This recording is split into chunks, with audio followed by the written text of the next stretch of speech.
오늘의 뜨거운 뉴스를 다정하게 5분 브리핑합니다. 저는 CBS 저녁 뉴스를 맡고 있는 정다운 기자고요. 어텐션 뉴스를 맡고 있는 김동빈 기자입니다. 오늘 저희가 준비한 소식 세 가지인데요. 첫 번째, 대통령실 5.18 원포인트 개헌은 모독, 간호사 규탄 대회 D-1. 세 번째, 미국이 정말 채무불이행.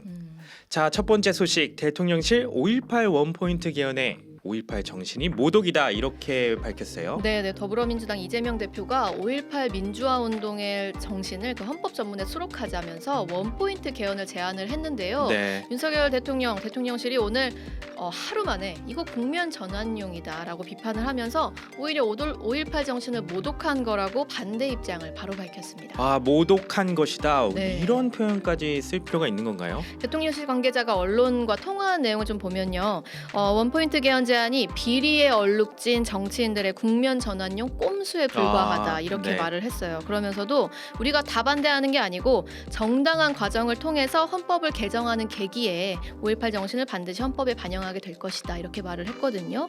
그러니까 5.18 정신을 헌법에 넣는 데는 찬성하지만 지금 야당의 주장대로 원포인트 개헌은 할 수 없다라는 겁니다. 그러면 찬성하기는 한다. 이거면은 이제 수록도 가능한다는 얘기네요. 그러니까 뭐 원포인트 제한은 거부는 일단 했지만 다시 한번 이 문제가 사실 공론의 장에 올라왔다 이렇게 볼 수 있겠고요. 네. 오늘 마침 또 5.18 43주년이잖아요. 그래서 맞아서 윤석열 대통령은 물론이고 지금 여야 의원들이 다 총출동해서 광주 추모식에 참석을 했거든요. 그러니까 이 전문 수록에 대해서도 공감대가 이전보다는 좀 많이 올라오지 않을까 생각합니다. 아, 네. 자, 두 번째, 간호사 준법 투쟁에 수술 찾을 사태 오나. 파업은 안 한다고 했는데 지금 어떻게 되고 있죠? 네, 윤석열 대통령의 간호법 거부권 행사에 반발해 간호사들이 단체 행동에 들어갔죠. 네. 준법 투쟁에 들어갔습니다. 그러니까 불법적으로 해온 의료 업무를 이제 거부하겠다 이렇게 선언한 겁니다. 불법적으로 지금까지 해온 일, 뭐 대리 처방, 대리 수술, 체열, 초음파 검사 이런 일들 하지 않겠다고 한 건데요. 일부 의료 현장에서 공백 사태가 불가피해질 것으로 보입니다. 간호협회는 당장 거부할 업무 리스트를 의료기관에 배포하고요. 이 같은 준법 투쟁에 특히 수술실 여기서 좀 영향을 받을 것 같아요. 왜냐하면 수술실 간호사가 전국적으로 10,000명 정도 되는데 이들이 거부한다. 수술 행위를 하지 않겠다 이렇게 하면 수술 행위 자체가 어려워질 수 있는 겁니다.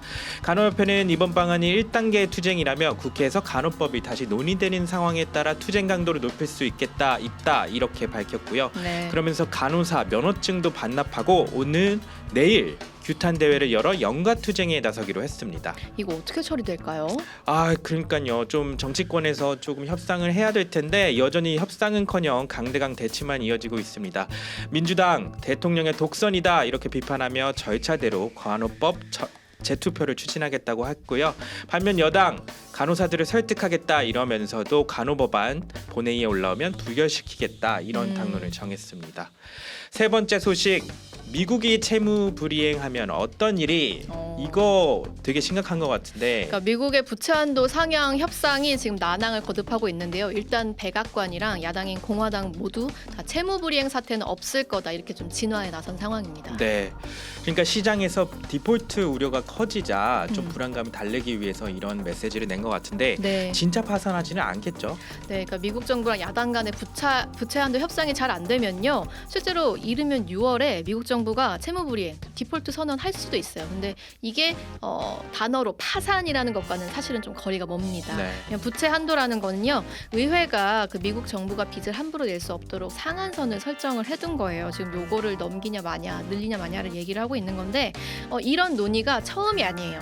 1960년 이후 78번이나 지금 국가 부채 한도를 그 협상을 해서 늘려왔거든요. 이번에는 야당이 호락호락하게 넘어가지 않겠다라고 한 거죠. 네, 일종의 협상 조건을 건 건데 협상 조건이 어떻게 되나요? 그러니까 우리가 그냥 부채 한도를 늘려줄 수는 없다. 미국 정부도 재정 지출을 감축한다는 걸 전제를 해야 된다라고 얘기를 했어요. 근데 재정 지출을 감축하게 되면은 뭐 근로자들이 일시 해고된다든지 무급휴직에 들어간다든지 이런 사태가 발생할 수 있거든요. 물론 디폴트가 났을 때보다는 훨씬 덜한 상황이긴 하겠지만 이 상황도 조금 어려울 수 있어 보이는데요. 일단 디폴트까지는 가지 않는다. 디폴트는 안 된다는 데에 대해서는 부분은 공감대가 있어요. 요건 네. 좀 그걸 전제로 지켜보시면 좋겠습니다. 네. 오늘 5분 브리핑은 여기까지 마치겠습니다. 여러분 다음 주에 뵐게요. 고맙습니다. 감사합니다.